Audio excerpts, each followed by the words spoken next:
If you have interested to the Black Ship stories, please subscribe the channel right now to listen after Patreon. It's the most up-to-date platform for the Black Ship stories, as well as other greats like The Human from a Dungeon, Billy Bob's Space Trucker, and so many more. Now back to the story. Fan her system.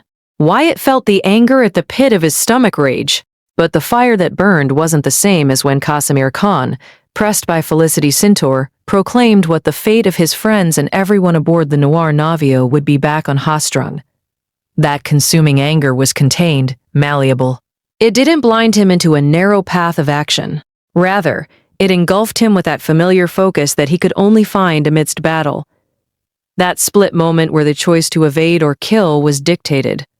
The moment in which life or death would be determined. He didn't hear the cries of outrage and the demands for retribution that his fellow pilots were shouting. They were mere distant echoes as his eyes were focused on Raven Tomb's flagship, and a single intent filled his heart.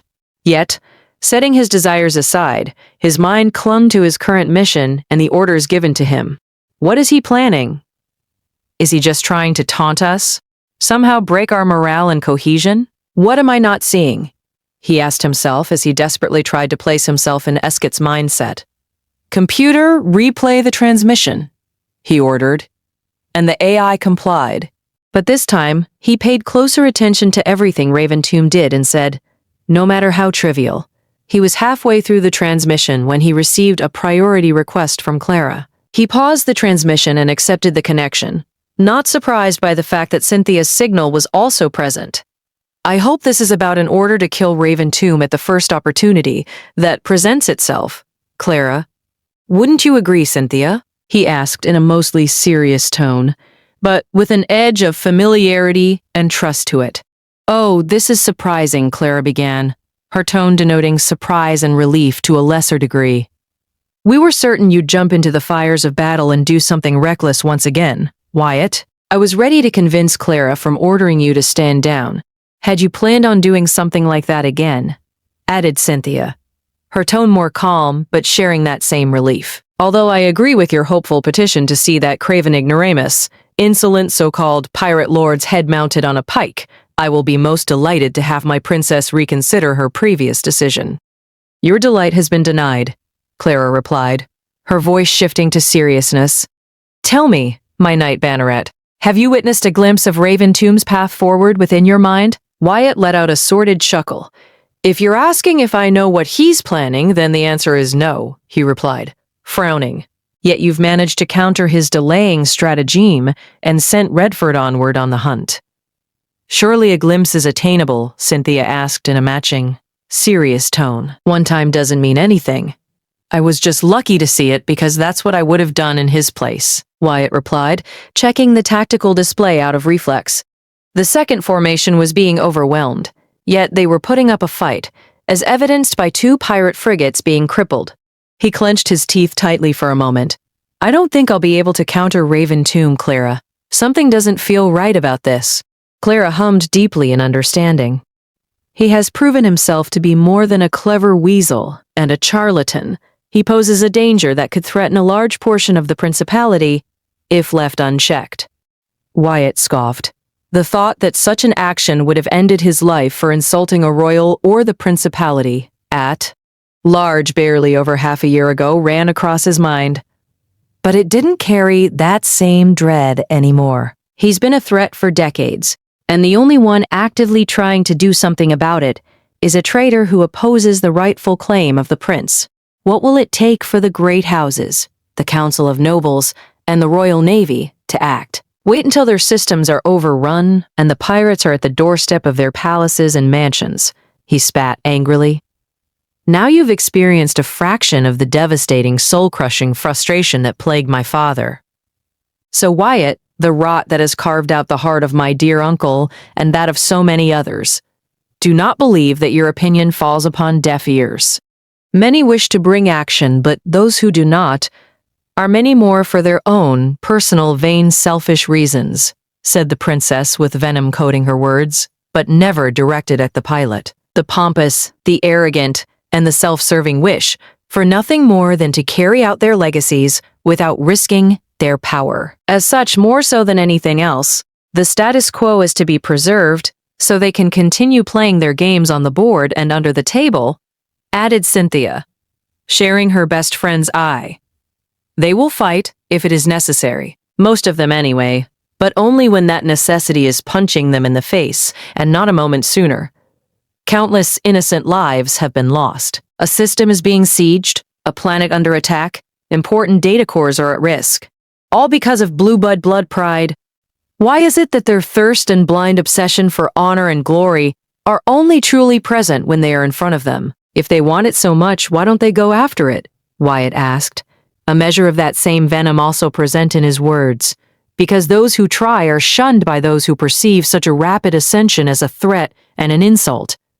They'll drag them back to the morass of incompetence they call a level playing field just to satisfy their egos, or destroy them to rid themselves of a competitor. All while patting their backs, congratulating themselves as they ignore the damage they've caused.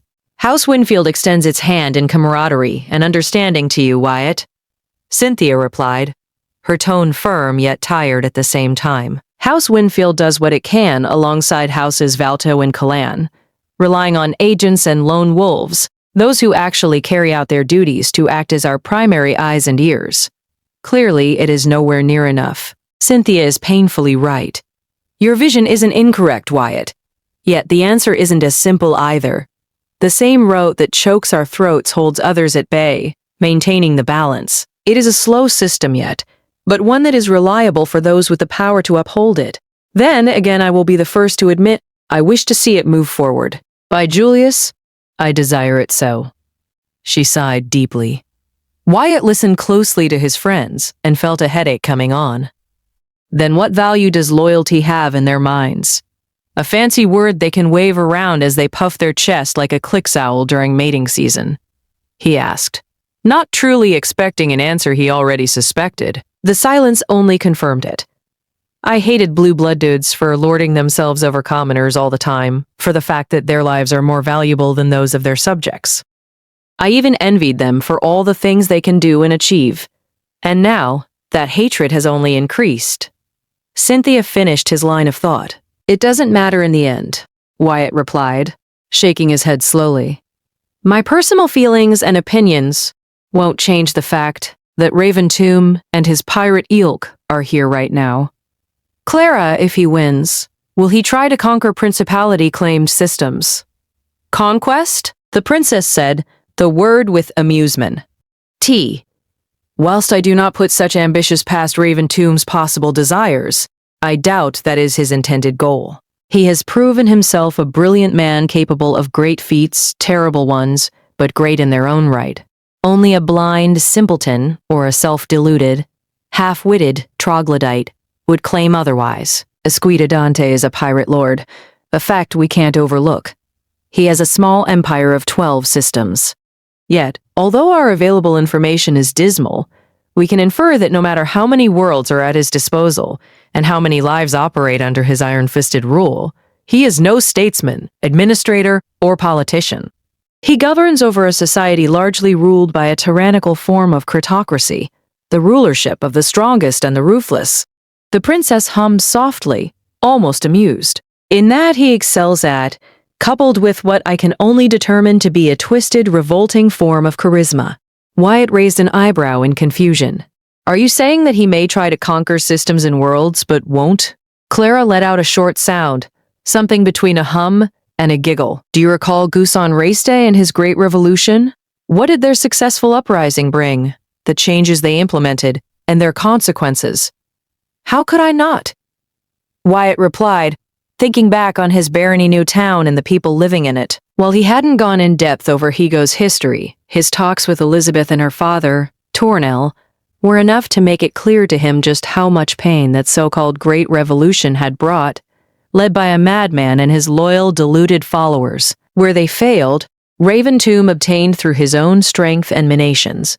The difference is that he achieved command over a familiar realm, not through total usurpation. His conquest was in name only. He is no doubt a unifying force for his peers, as you so eloquently described, a flag to rally around. Equally so, he's demo, and stated that he has no patience to govern his own realm. How he manages to do it is a mystery to us at the moment, but it is the truth, Clara declared astutely. Then that means that Commander Redford's assumptions were correct. After this initial assault, he would have raided many other systems without setting any claim to them.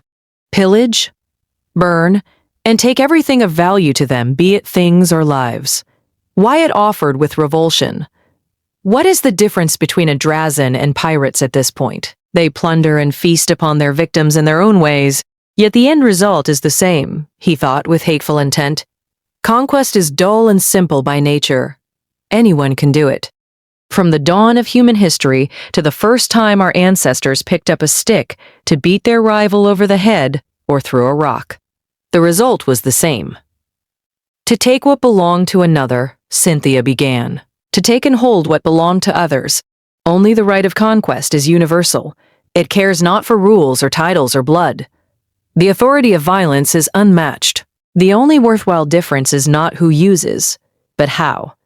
If you're too weak to protect what is yours, then it never belonged to you. If you're too weak to take it from others, the consequences shall come swiftly. It is the most simplistic form of transaction imaginable. But as Cynthia has said, anyone can do it. Humans acanti drazen, animals. All it takes is a measure of effort and desire to see it through, Clara added with a heavy tone. But as soon as conquest is achieved, the conditions change, and now the conqueror must defend its new conquered claim. However, conquest turns into rulership. Rulership demands governorship over land and people to tame those baser instincts and properly guide them. To prosper and form a civilization, the princess chuckled darkly. Anyone can conquer. The question to ask, if it'll amount to an an. Then nobles lead, commoners follow. Nobles rule, commoners obey, chanted the pilot, the phrase that had been drilled into his mind since he could first understand words. Eyes narrowing and a mirthless laugh escaped his lips. Then if Raventomb doesn't want to conquer planets and systems, he's aiming to what? Burn as much of the principality to the ground, and then rule over the rusted scraps and piles of bones that remain. He certainly doesn't hide his hatred towards the principality. How such rancor was born escapes my imagination and certainty. For we cannot take his words for granted. What is certain, however, is that he will not stop until his lifeless body is drifting through the void forevermore, never to be found again, declared Cynthia with certainty. It would seem we're ready to engage the enemy, said Clara, openly displaying worry and anticipation. As you were, Wolfhound. Join the battle with haste. Wyatt tried to smile, but couldn't as his focus on the battle returned. As my princess commands, was his reply. Then after a moment of hesitation, he added, Rest assured, both of you, I won't board his ship at all. We don't need to capture him, he finished with certainty. Neither woman replied to his comment, but there was no need to, as he felt the connection end. Setting his gaze on his tactical display, he saw that Clara was right. The Noir Navio, being much faster, made no attempt to conceal itself more than necessary as it charged across the inky black. He didn't know how well Milcades, Declan, and the rest of the ground forces were doing on the planet. He was out of sensor range to see how the Reaper's Blade and Yasid Khan were faring. Though at the very least, he was certain that the latter were finishing off the pirate groups to the last ship, destroying stragglers and likely launching rescue operations on heavily damaged vessels, or picking up essays, Kate pods. Unpausing the transmission, he listened to Raventomb's insults and proclamations with a newfound angle. It didn't give him any answers, but it brought him some clarity he lacked beforehand. Every word spoken was clear in its intention. Every taunt was cruel and personal. Every declaration held a merit of truth. Why else would many commoners and even some exiled nobles or bastards would choose the path of being a pirate? Yet, how did he know about Oscar? His forces destroyed the comms boo, and the transmission was short range, and there was a jamming probe creating a curtain that prevented direct communication between the two fleets. Why did he call out Oscar at all? I could understand why he insulted Commander Redford the way he did, but the commander has never struck me as the type who falls for petty insults, at least not enough to break his focus and make him act out of pure anger. What is his plan? What am I not seeing?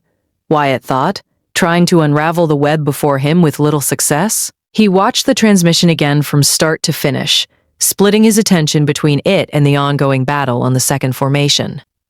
A rumbling, suppressed growl echoed inside his chest when he saw two Ken destroyers fall almost at the same time. The first destroyed wholesale, whilst the second was disabled by the use of haywire mines, only to be gutted by laser fire and a series of short-range railgun strikes.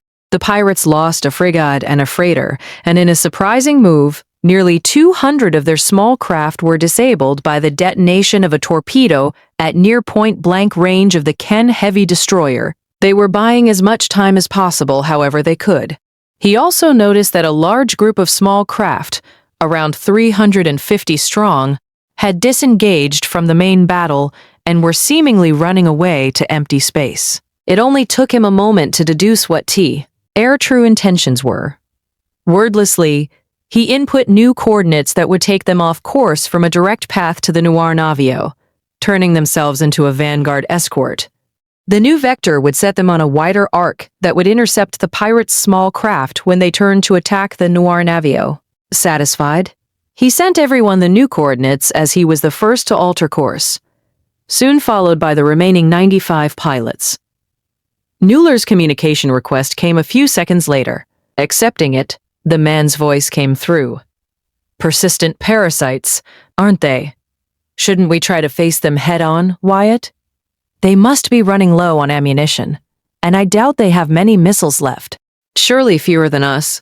We could, but that would take us too far away from the Noir Navio. Wyatt paused for a moment as his lips curled into a smirk. Besides, why should we go to them when they're throwing themselves at us so willingly? Nar let out a hearty chuckle before replying. Understood, Lieutenant Commodore. Any further instructions you'd wish me to relay? I have to keep up the act of being your second sometimes, don't I? Tell them to stay put and await further orders, Wyatt replied. Understood, sir. Composter 2 out, said Nar.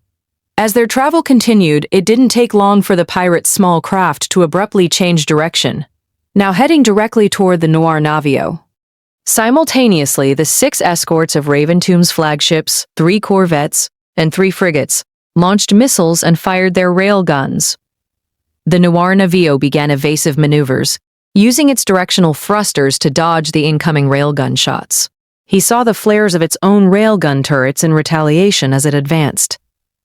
PD turrets emerged from their secure bays in preparation for the several hundred missiles ready to pound its shields and armor into oblivion. Commander Redford put the Noir Navio into a slow spin as it continued to dodge shots and return fire. Now aware of their unknown enemy, the pirates put up a decent fight, moving and dodging, never ceasing their advance on the second formation. The frigates moved forward, breaking off from the formation as they accelerated to join the other 2 groups sooner. Wyatt frowned. Why would he cut half of his escorts like that? He asked, in a murmur, his mind racing to find a meaning beyond Raventomb, simply aiming to destroy the Kens as soon as possible and then turn all his remaining ships against the Noir Navio.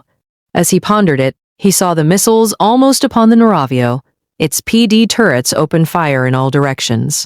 Kinetic rounds filled the void, and invisible lasers struck missiles, creating dozens of explosions around the ship. Some got through, flaring its shields, but doing no damage beyond that. The Noir Navio's defenses had proved themselves superior, managing to counter the pirates' onslaught while keeping chase. Relieved, his racing mind turned to the comfortable warmth of battle as he saw the pirates' small craft were spreading out in a clear indication that they didn't seek to confront them. Now that they were close enough and spreading out, he saw 24 bombers near the rear of the formation. Their objective was the black ship, not the fighters. It made sense. They were too few in numbers to stop them all from just flying past them, but that also played against them more than in their favor. If they were piloting Raptor fighters or something close to it, then he'd be worried. But their fighters and drones have proven to be superior only in large numbers. One-on-one, it would be a slaughter. A predatory smile spread across his lips. Everyone, spread out in your respective squadrons. Don't waste your remaining missiles unless you have no other option. Hunt them down using your coil guns. Hunt them. M down. If they try to escape, let them and focus on the next one. Let's whittle down their numbers. Remain close enough to provide support to others. Don't single yourselves out, Wyatt ordered. Then he continued. Composters were taking down their bombers. Save your railgun shots for them. A chorus of yes, sir resonated through his comms as the fighters broke their formation apart according to his instructions. Gregor, Noller, Leopold, and Raquel joined in with Raquel trailing behind the formation. As they moved to engage, he saw on his tactical display the Noir Navio closing in on Raventomb's flagship. Little by little, the shield of one corvette flared, struck by the black ship's superior railgun turrets and targeting capabilities. At the same time, their system struggled to properly lock down their target thanks to the boogeyman armor. Sensing its weakness, the commander seized the moment and focused on that corvette. Shields flaring violently as railgun strikes hammered away at it until they collapsed. For a moment, nothing happened, only for its engines to suddenly die out, revealing white-cold gashes across its hull, tearing its superstructure apart. The corvette died a moment later when 4 railgun strikes pierced right through it, turning it into a tumbling hulk. With the Noir Navio taking the first kill and in hot pursuit of Raventomb, Wyatt shifted his attention to the targets in front of him. The pirates were now spread across a wide area, intending to attack the Noir Navio from multiple vectors, overwhelming its defenses long enough to either detonate mines or give their bombers ample room to deliver their payload. Fighters pounced on singular pirates. Most of his pilots pursuing their targets on their own, though some he noticed worked in duos to bring their foe down faster before moving to another. By the time he aimed his turret with only 2 shots left, marking his target, over 40 enemy dots disappeared from his immediate tactical display, and they were dropping fast. Some pirates tried to fight back, but against a raptor, they were no match. He fired his railgun a moment later, followed by 3 more from his squad mates. Simultaneously, 4 bombers were gone before the reduced escort of only 40 fighters came to confront them. He didn't need to think as he marked his next target and fired 2 controlled coil gun bursts. A fighter's weak shields flared, collapsed, and then the cockpit was torn under. Launching one of his remaining 3 missiles, he struck a drone, collapsing its shield and damaging it as he made a quick upward turn. Raquel finished the drone off as he fired his coil guns, taking 2 more fighters in quick succession. Putting his fighter into a fast spin, he launched some of his flares, scrambling the sensors of 3 missiles before killing 2 more fighters with coil gun bursts. He aimed his turret for the last time and fired, destroying another bomber and a drone with his coil guns. The other members of the composters were bringing death upon the pirates, tearing them apart with their superior fighters. As he moved to destroy 2 more fighters, pursuing Leopold while he gave chase to 3, Wyatt made a mental note to tell Jinsho that the mini railgun turret had to be a must in every future design, and to praise him for his marvelous work. I don't think I'll be able to fly a regular Raptor the same way. Not even with the basic upgrades he made the first time, he thought with mild humor, in less than a minute. Every fighter and drone was gone, and only 4 bombers remained, desperately trying to outrun them. The chase didn't last long, as nothing more than coil gun bursts were needed to take them down. Checking his systems quickly, he took notice that he still had 1 tactical mine, 2 missiles, a quarter of his flares, 60% fuel, and 28% coil gun ammunition left. Turning his attention to the tactical display, he saw that almost every pirate small craft signature was dead or dying with less than 20 left, and rapidly dwindling. To his relief, no pilot had died, and less than a third of them reported minor damage or dangerously low ammunition. Well done, everyone. To the Noir Navio, he said, already resuming course. Amplifying his tactical display, he was just in time to see the Noir Navio decelerating its spinning as a bright light emanated from its bow. Moments later, a piercing blue beam crossed space with a singular intent. It took the pulse beam 4 seconds to cross the distance, and in that time, the 2 remaining damaged corvettes moved to block it. The pulse beam made impact, destroying both corvettes in but a fraction of a second. The beam of light continued, but by that time Raventomb's ship had moved out of the way enough for the beam to pass relatively close to it. Close enough that the shields flared violently and collapsed altogether, Turning slowly to face the Noir Navio, Raven Tomb gave up on his attempt to crush what remained of the second Caiston formation. The retrofitted heavy cruiser fired multiple missiles, Gauss cannon turrets, light rail gun turrets, laser turrets, and even launched torpedoes without stopping, and all at the same time. Everyone with missiles locked target and fire on the pirate flagship. Wyatt ordered, already doing just that. The Noir Navio stopped spinning moments later, launching its own missiles. Explosions filled the void between the two ships as PD turrets fired without pause. The Noir Navio's shields flared violently, withstanding shots that it couldn't dodge or intercept in time. But Raven Tomb was outmatched. The heavy cruiser had strong reinforced armor that could withstand considerable damage, but against the Noir Navio without active shields, it was outmatched. The number of missiles overwhelmed its PD targeting capabilities, and explosions ripped across its hull as rail gun rounds struck cleanly, piercing through its thick armor. Laser fire turned metal into slag, leaving white-hot gashes across its surface. The exchange continued for several long, seemingly eternal moments, until abruptly the heavy cruiser's engines powered down. Commander Redford stopped attacking after a series of railgun strikes and heavy lasers destroyed its engines, revealing a heavily damaged ship drifting through the void. A moment later, his computer alerted him to an open transmission. Opening it, he saw the old, wrinkled face of Raven Tomb, the pirate lord, as he glared into the camera with murderous intent. There was no opening mockery this time, no insult, just defiance. It seems I underestimated you, Vorpal. You and your lapdogs, that pompous Snifflegotch is a blue blood through and through. Take that for what you will. But you and your pet project, I made a mistake, and it seems it cost me everything. He chuckled darkly. I suppose my luck was bound to run out sooner or later. The old man shrugged dismissively. What's left of my loyal subjects are running away as we speak, and those on that miserable ball of dirt are trapped, and will be hunted down to the last, I'm sure. Oh well, Wyatt took a glance at his tactical display to see that indeed what was left of Raven Tomb's fleet was disengaging and running away, whilst the second Caiston formation, the 6 ships that had survived the onslaught, made no attempt at pursuit, choosing instead to focus on rescuing any survivors they could find. Esqui Adante continued, I suppose this means you'll be coming for my head next. Go ahead. If it is a chance to shower yourself in glory at the feet of the Aster, then come and get me. I'll be waiting at tea. I'll be waiting at tea. He commanded bridge of my ship. You'll find little opposition, as you can see, he pointed out as every working escape pod was now ejecting from the ruined ship.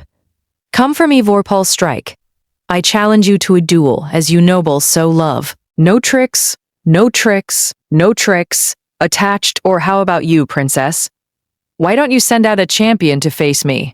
I'm sure you'd like to add my head to the mountain you've claimed so far, he exclaimed with a mocking chuckle and an expression of admiring disdain. Although, are you willing to collect the head of a commoner?